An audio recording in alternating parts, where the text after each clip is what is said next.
IVM.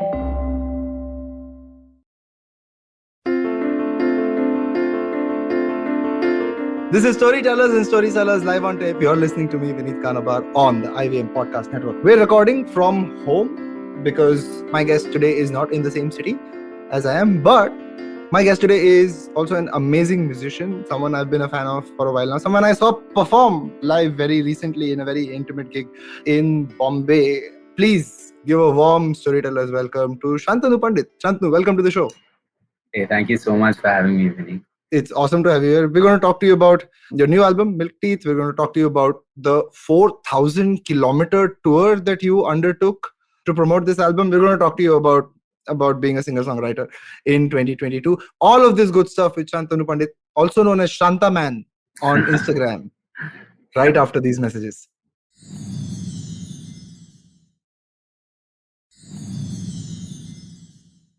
Shantu, before we get into this chat, I want to read out a little bit of a review from Verve magazine, right? Melancholic and melodic, Shantanu Pandit's new music is the perfect antidote to these fraught times. Marked with advanced maturity, folded over a keen sense of awareness and authenticity, it has the potential to cut across age groups from adolescents through to those in their mid-30s, guilty as charged. But within them, the prime takers for his debut album Milk Teeth may be the adamant romantic seeking comfort in a past innocence after adulting and looking to view the world anew, much like Pandit. That's quite a review, right? When you really think about what people are saying about Milk Teeth, and I've been overdosing on Milk Teeth for the past couple of months as well. How does it make you feel, man, to have a debut album go out and land the way it has? The kind of critical reception you're getting, the kind of fandom you're getting around the new album. How does it make you feel? Man, it makes me feel amazing. I mean, this is the fuel for my whole life. Like, yeah, it's quite surreal. Especially post this tour, I'm really, really feeling it. I mean, it's been great ever since it's come out. It's been about a year and a couple months now. I think it's been about 14 months since it came out. Yeah. And it was great from the get-go. Just dishing it out felt amazing because I was sitting on it for a while. It was just lying there finished. And yeah, putting things out always feels amazing, cathartic. But somehow, like post this tour, I'm really feeling it, man. I'm really feeling the love. I'm really feeling the momentum. And yeah, it's such a great feeling, dude. And it's hearing these reviews also. It's a complex feeling, I'd say. I mean, like, to hear these things. It's not simply sweet because I am also so close to it and I have my own understanding of it. But it's definitely overwhelmingly positive. Love it. Are you a nervous music releaser? Are you someone who sits on stuff till you feel it's really complete before you put it out? Or are you like, I'm going to put stuff out like Kevin Hart with comedy, right? Like, I'm going to just keep putting stuff out. How do you take that? I think I'm the former for sure, but I am working on getting somewhere in the middle. I think with this next one, I'm going to be quicker. And I used to be the complete opposite. Like in the very, very beginning, like when I just started out, I had like this weird, I mean, like I guess everyone is like that in a way in the beginning, but I had no inhibitions. I had no doubt. I would do a radio show. I remember I did a radio show in 2011, right when I was still in school, I think. Just getting that finished with school. I got a hit 95 FM show with Sarthak. And I did that show. It was a 2-hour long show. I played 8 songs in it. Right after the show finished, gave me a CD which had the record, the 8 songs that I sang. And the first thing I did, I came home, put it on my computer, uploaded it on YouTube. Next, like a week later, I played the show in Blue Frog. Right after the show, I gave a sound engineer a pen drive. He gave me the whole gig recording. Boom! By the night, it was up on YouTube. So that's how a very I was rolling. Smart thing to do, man. That's like a super smart indie thing to do. But I mean, I'm surprised not more people do it. No, I think many people do it, especially in the beginning. But like once you start, like I guess once you're in the game a little bit, and then you understand. Like, at that time, I had no idea about producing an album or producing a record and what goes into that. And the overall vision, long-term vision, how is it going to grow, how to market it, the release, basically the art of releasing something and Right. making, that was unknown to me at that time. I was just naive. I just wanted to have something that I could share with my friends, basically, like a link that, hey man, check this out, check this out, check this out. And shortly after that, things changed very drastically, and I went flipped over to the other side. After that, I started like sitting on things for years, which I'm there now. Like Milk Teeth was definitely one of those things. Everything that I've formally put out has been in that vein. But I want to now take it somewhere in the middle. Like I want to be fast. I want things to come out when the moment is still alive, because I feel like I'm guilty of, waiting way past the moment. Love it. Yeah. So moving forward, I'm going to be faster. I'm sure that's music to the ears of all your fans. To give my listeners a little bit of context, Shantanu's first EP came out in 2014. It's called Skunk in the Cellar. Incidentally, my wife did the cover art for it. And since then, 2021 is when, Shantanu, you released, I think it was 3 singles, and then you came out with the album itself, right? What I want you to do for us is, continuing in the vein of what we were talking about, kind of give us a compare and contrast between releasing Skunk in the Cellar and then Milk Teeth 7 years on, right? Tell us about how you were feeling before you put it out. Tell us about how you felt maybe 3 months out, what the reception was. I mean, I'd love to know how these albums that, or these releases that serve as sort of markers of your growth. I'd love to know how you grew between these 2 releases. Yeah. Okay, so to answer the first part of the question, I feel like the comparison between Skunk and Milk Teeth is actually quite, like, in terms of how I felt the release went, and that is quite similar in a way, because the 2 other albums that came out in the middle were very different. We'll get to that later, I guess. But I mean, just to talk a little on that, I had met Dhruv in 2013. Skunk came out in 2014. Dhruv is Dhruv Singh from Pagal Hai Na, yes, who has also been on this podcast a few months ago. Go check out that episode. But back to you. Yeah. So Dhruv Singh, my manager from Pagal Hai Na Records, I met him in 2013.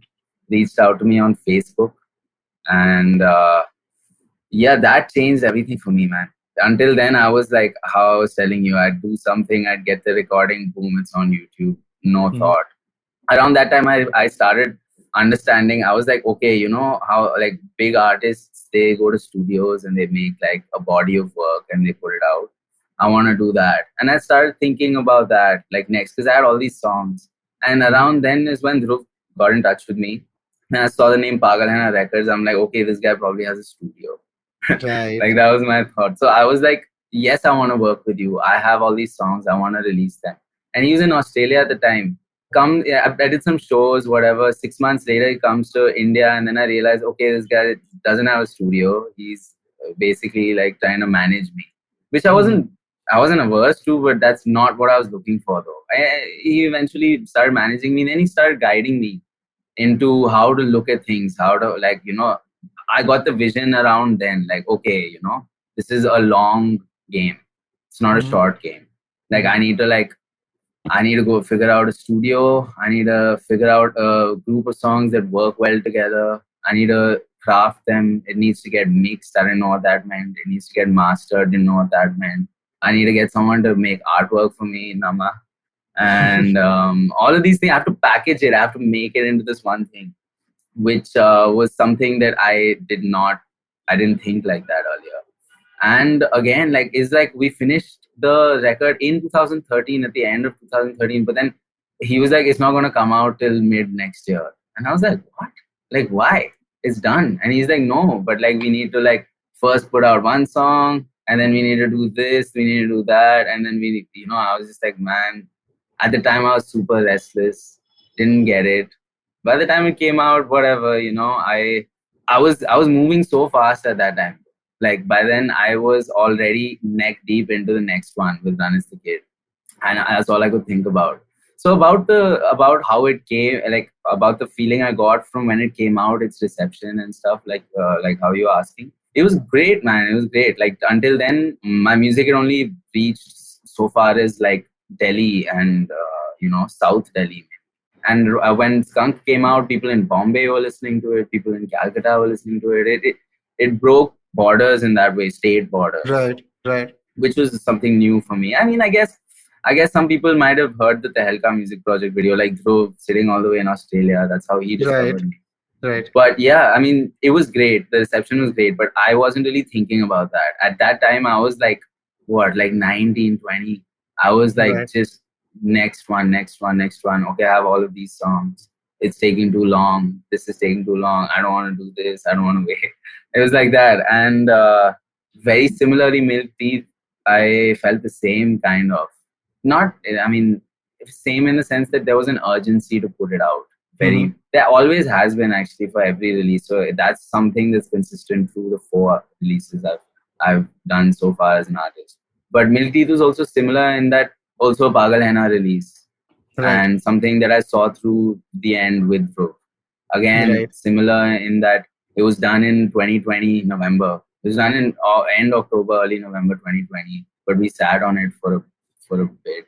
And we would have sat on it for longer if it wasn't for me being very adamant about it coming out. In the not the most ideal circumstances. I was in Leh.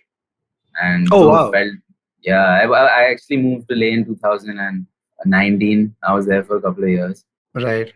And so I was sitting there. I was just lying. It was getting old. I was moving on. And I just told Dhruv that, man, I know it's not ideal. I know I should be back in Delhi. I know we should do a bunch of things, but I can't sit on it any longer. Any longer, the moment will go. I don't want this to be another album that comes out when I don't like it anymore. I want to still like it when it comes out. So against his better judgment, put it out in August in 2021, which was still a long wait if you think of it.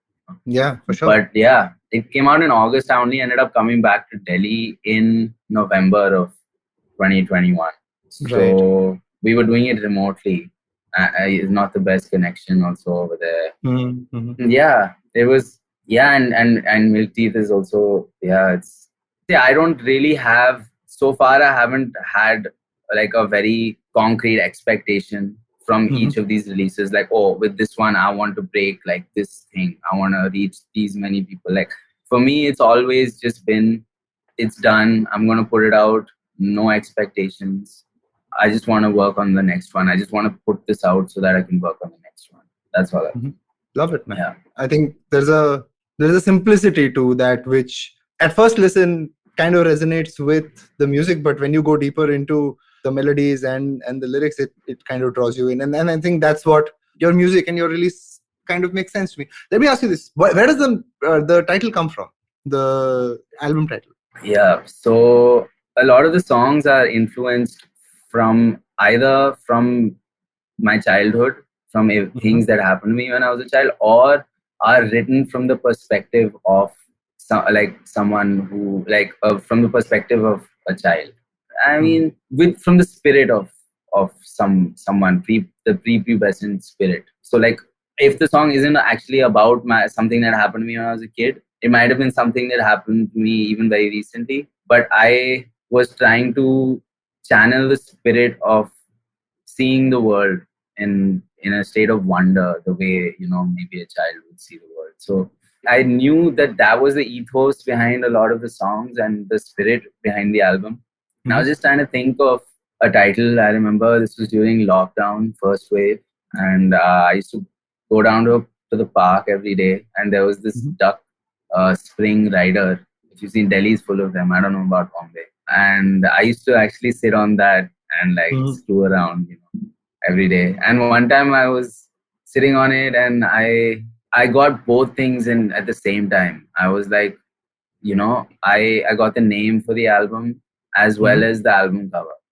Right. And wait, let me think. I think I had the album title before that, a little before that. Sorry, sure. I think that was just the album cover, the visual came to me when I was sitting on that. But I can't remember exactly how I thought of Milk Teeth. I just felt like it was a great way of concise and effective way to communicate the ethos behind the album. And I think it's a great way to represent the childhood, the point of view that you're trying to portray here, right? I think there's also a very interesting book called Milk Teeth that's come out. Indian author, female author in India. I'm forgetting her name at the moment, Wow. and I think that's pretty critically acclaimed as well. So maybe there's Nice. something there in that title, man. Nice. Something I'm not aware of that. fondly Wow. nostalgic. Wait, I would we do check it live out. fact checks on this podcast. I'll tell you what it is. Sick, yeah. Amrita Mahale. That's the girl. Yeah, Amrita Mahale. Yeah. Okay. She's When got did a it come book out? It's a 2018 release actually. Oh wow. Yeah, Amrita Mahale. Check that out. Free I'll check it recommendation out, yeah. for you guys. Shantu, fascinating chat so far. I'm going to go into a quick break. On the other side, we'll talk a little bit more about Milk Teeth. We'll talk a little bit about the tour, which I'm very keen to get a tour diary from you on. And we'll talk about what's up next for you. Go nowhere. We're having a great chat with Shantanu Pandit. Back after these messages.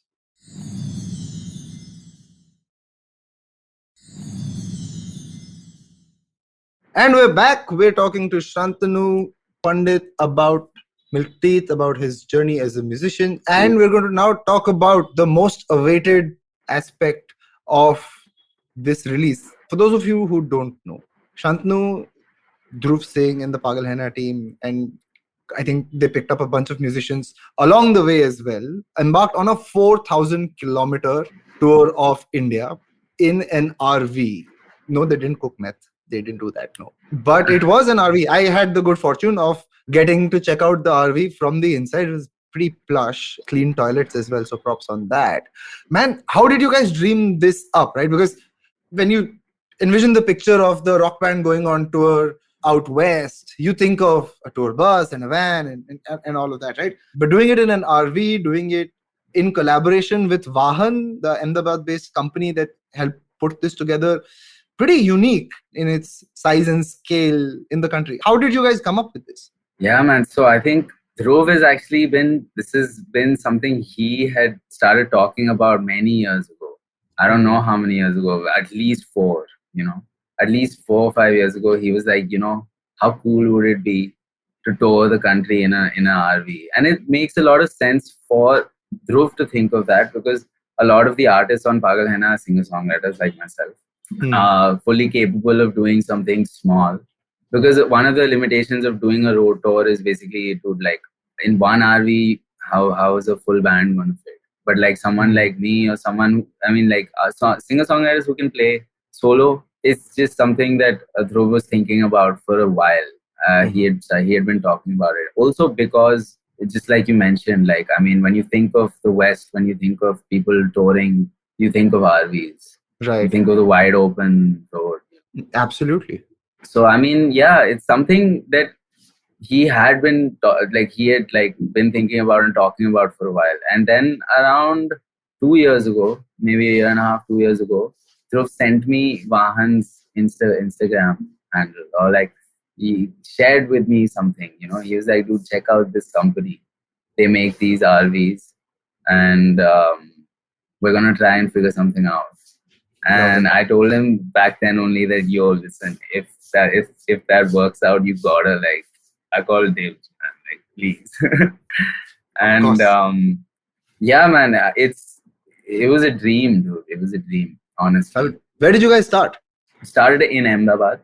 Right. So Vahan is based out of Ahmedabad. Vahan is a caravan rental as well as pimping out company. You can give them, if you have a forced traveler, you can give it to them and then they can deck it out for you as well. They have designs, they can work with you. Basically, that's the business model. They also have three or four caravans that are all slightly different, which they rent out. So we started the tour in Ahmedabad. We flew from Delhi to Ahmedabad, played a show over there, and that's where the road tour started. Right. Started over there, went to Baroda to Bombay, then Bombay to Pune, which was not a part of the tour. We just decided to do it last minute. Right. Pune to Goa, which was a stunning part of the journey. Then Goa to Bangalore, which was also very stunning and also long, super long. Bangalore to Chennai to Hyderabad, and we flew back to Delhi from Hyderabad, and the caravan made its way slowly to Ahmedabad. Man, that sounds like a full tour, right? Like a full tour. Yeah, 1 month almost. It was about 26 days, 27. Crazy. And was it like, did you as an artist get a sense of how different the reception or the response to your music is across the board. How was that experience, right? Because I think while streaming numbers are great and you can always get, streaming numbers going up, the beauty of being on tour is the uniqueness of every location, every fan, every audience, right? How was that for you? It was amazing. I'd never even been to Ahmedabad before. I'd always gone through Ahmedabad. And starting the tour, both cities, Ahmedabad, Baroda, I'd never been to them before. So I had no expectations really. And it was amazing, man. I think Ahmedabad might have been the best show for me, honestly. Oh, wow. It's hard to pick the best, but it was great. So in that sense, I don't think we would have ever even chosen to play Ahmedabad or Baroda if it wasn't for this road tour. Right. Otherwise, those aren't generally not the usual suspects when people go on tour. So it was that was amazing. And no booze, people just there to hear the music. Lots of I think 70 people, there was a room of 70 people, similar to Bombay, which I did not think. I didn't think that many people would come out for the show. It was amazing. I played an hour and 45 over there. And it was the first show. So it was very experimental in that I just was winging it pretty much, trying to figure out the set basically. I just tried all my songs, see which ones I felt like were working better, which ones aren't. It was basically just a trial, that gig. And it turned out so great, man. It was so good. I've never played so long before by myself. Right after the show, I asked Mops, like, yo, how long was it? Because it's really hard to tell time when you're on stage like that. Right. And he's like, you played an hour 40, hour 45. I was like, what are you saying, man? Like, I had before the tour, I remember I sat with Dhruv and Lucy, and they were like, so, because I was asking them, I'm like, okay, it's just me. There's no openers. Like, I should be playing 90 minutes, I guess, right? Like, I should be playing 75 to, like, how long should I play? And Lucy was like, you got to play at least 75 minutes. And Dhruv was like, even if you play 60, that's fine. An hour is good. And Lucy was like, no, I think maybe you should prepare for 75. And I was like, my brain was all like, okay, man, I'm going to have to dig deep. I'm going to have to play all my shit. Whatever. I started like stressing a little bit, like, man, like I haven't played that much. And after Ahmedabad, I was just like, dude, I'm down. Like, I can do this. I can do this. Yeah, I can do this. Yeah. Easy, no scene. It was so much fun also. Like, I have it in me for sure. So it was a great boost of confidence, of belief. I'd also come out of a really bad rut, man, honestly, before this tour, I was kind of, now in hindsight, I can see better that I hadn't played a good show in years. I hadn't played a good show in 3 years, 4 years. I was also laying very low for like the last 3-4 years. I wasn't doing music full time. I was studying and I was also working. I was doing a bunch of different things. And I just, while I was in it, I didn't know I was in a low phase, It was after this tour and after playing like after Ahmedabad, literally after the first show, I was like, dude, it's been a while. It's been a minute, man, since I've had this feeling. And the rest of the tour was just epic, yo. Like, so in that sense. I remember you playing Bombay and I was there. Let me describe the gig to my listeners. It was a really intimate, small space. It was Shantanu and Kashni performing between two ferns. It's beautifully lit.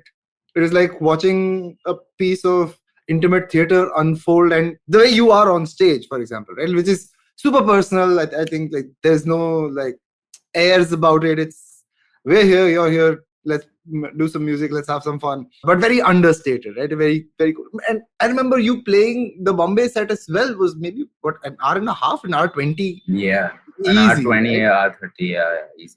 Right. And there were jokes along the way, and there were, talking about, I remember the merch joke where you're bribing the audience to be like, okay, I'll play a little bit more if you guys buy merch, which is just a genius way of selling merch, I think. Congrats on that. Great merch. The white milk tea t-shirt is one of my favorite pieces of merch that has come out in a bit. So yeah, man, I think that was the first time I saw you play live.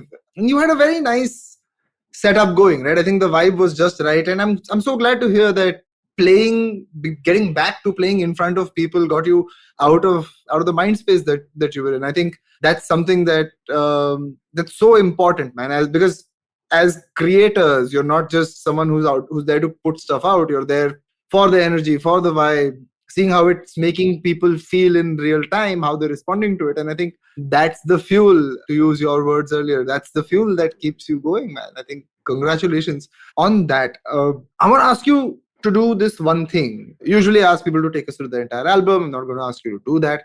But Eliza, Don't Count on Me.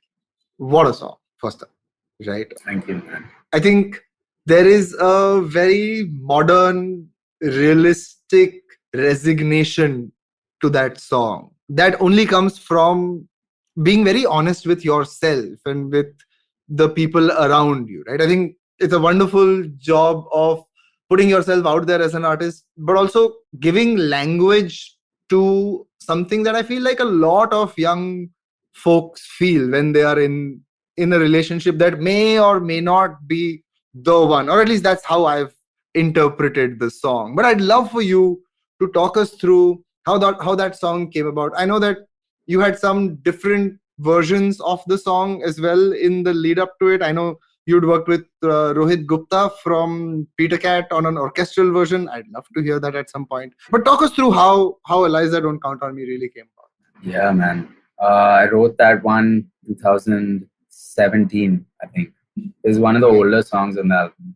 It's also the hardest one to produce. I'll talk a little bit about where the song comes from also, and then I'll talk about like just recording it and stuff. Sure. But yeah, it's basically a song about betrayal, about relationships. Yeah, it's about a relationship I was in long time ago when I was in school.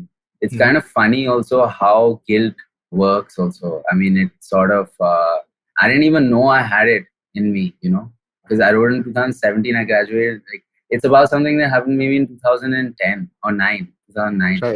Right. And yeah, songwriters would be able to relate to this. Like sometimes when you're writing from intuition, you don't realize what you're writing about because it's in a flow or whatever, and you just put it down. And it's really hard a lot of the times to even say what this thing is about or what But I kind of knew what that one was about.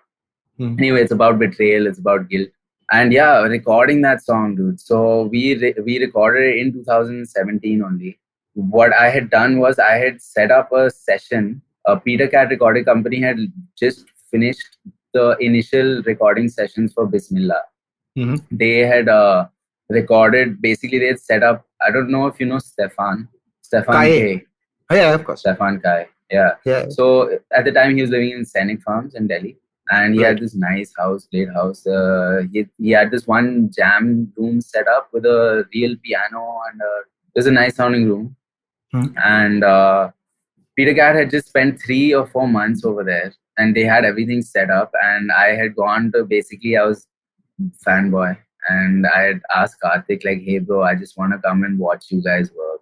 Like, is that cool? And he's like, yeah. So multiple times in that time, I used to just go and hang out there, help out, see how it's done. And right when they were wrapping up, I told Karthik, hey dude, don't pack up yet. If it's cool, like, can you give me 3 days? I have 5 songs that I want to record, and I want to just give me 3 days. And he's like, yeah, cool. They packed up some of the stuff that they had to and left most of the things set up. And I got Akshay Devkuliyar, Jayant Manchanda, Dhruv Bhola, and we practiced 5 of my songs, 3 of which made it to Milk Thief, and one of them was Eliza, Don't Count. Right. And it was a very sketchy recording because I just I didn't plan long enough. It was a very impromptu, like the way I also was. I mean, the way I like to work with musicians is also like not to figure it out, like not exactly improvise, but like not like fully rehearse it like to death and then go, keep it like a little bit, keep them a little bit on their toes. So Akshay at the time didn't really, we didn't practice much basically. We ran the song a couple of times and went into record. So the recording that ended up coming from that was a fully live recording, which basically means all the mics were all bleeding into each other. The Right. piano is a real piano. So the piano mics had the drums in it, the piano was in the drums, the bass had everything, the bass was everything was in everything. And later on, I just didn't like the bass, didn't like the drums. I really liked the vocal performance the most, and I really liked the piano. The piano just sounded too good. So I was like, dude, I tried recording it a couple of more times, but it just didn't have the mojo.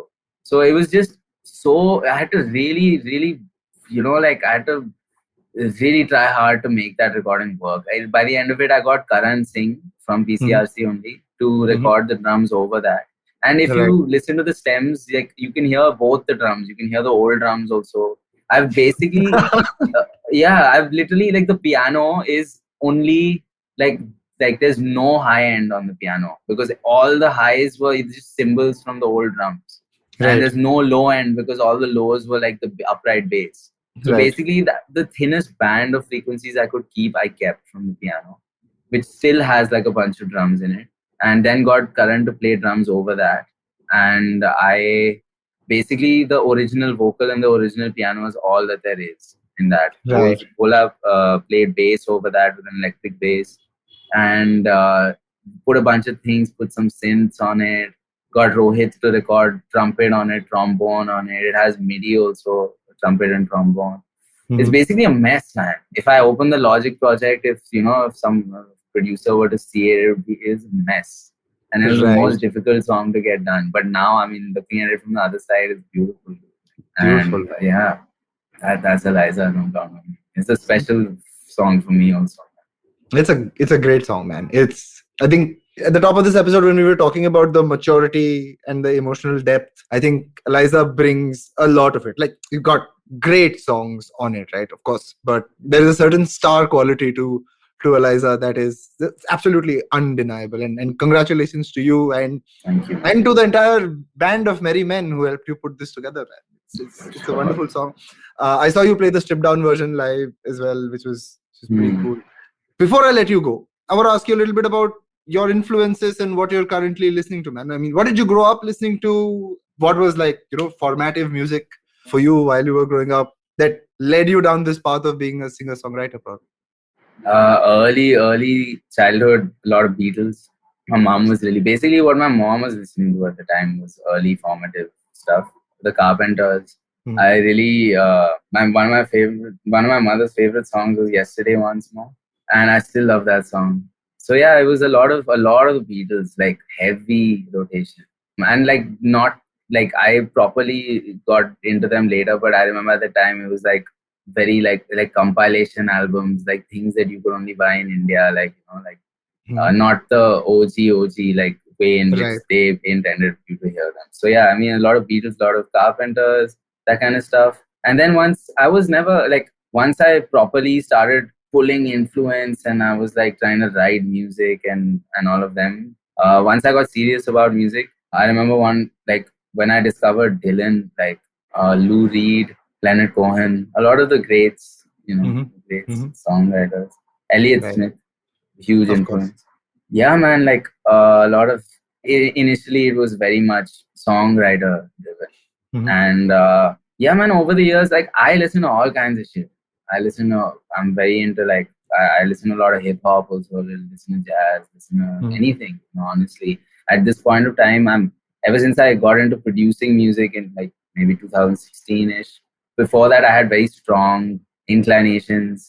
Now, honestly, you could make me, I could listen to anything. I have no preferences really. But if I were to ask you to recommend something to me to listen to, out of what you're currently right now, spinning, maybe check out Blood Orange. I really like this.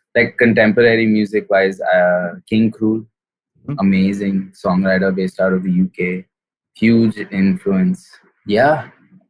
Those are I will check those out. King Krul is great. Blood Orange is a fantastic recommendation. Shantanu, thank you so much for taking time out and talking to us about Milk Teeth, about the stuff that you're doing. Final question before I let you go is, what next? I know Ranit's the Kid has been on pause since 2017, I think, as well. But now with Milk Teeth out, are you looking at more solo stuff? Are you guys reviving Run It's the Kid? What's the future like for you? I know you're producing as well, so maybe there's some new cool stuff that you're up to. Tell us about that. Yeah, with Run It's the Kid, I don't want to say too much. There's stuff where Gola and I are always working on stuff. Right. I don't know. Let's see what the future holds with Run It's the Kid, but we have stuff. There's also a bunch of new songs that I have that I'm very excited about. So so there's gonna be, like, I've already started working on the next album. These two things are very much in the pipeline. I'm looking to play a lot more. Do you have a direction there on the next album? Do you know what way you're heading? Yeah, kind of. It's forming. It's like, it's getting there. I'm quite deep into it. I have like about 7-8 songs in. I'm 7-8 songs in that I've written, and I have a vision for them as well. I know where it's going. I know this one is going to be easier to listen to. It's going to have. Sure. I'm trying to make music that doesn't require. I feel like everything I've done so far asks too much from the listener. I'm like, yo, give me 100% of your conscious. Like, it's too much. I feel like the ask of people. So I'm not saying I'm gonna make something very accessible or whatever, but I feel like these songs are easier. They're coming from a place that's more whimsical, and the production, I feel, it's going to be more in that vein as well, less dark, brighter. I feel I'm gonna aim at slightly better sounding, also like more higher fidelity. Basically, Milk Teeth was very much like a bedroom album. This one, I want to make it sound a little more hi-fi. Yeah, that's as much as I know for certain now, but it still has a ways away. So let's see where it ends up. I'm very excited about it, man. I can't wait to share that. I think it's the best. I'm so glad you have. I mean, maybe not it all figured out, but at least you know where you're going, and it feels like you've also heard your own music with a listener's ear, right? And I'm glad you're looking at it in a different light. You're going in a more interesting direction. All the best with that. Thank you for Milk Teeth and for the wonderful tour that you've done. And I'm so glad that you made time to talk to us today, man. Thank you so much for having me, dude. Thank you so much. It was so much fun, dude. Thank you so much for having me, man.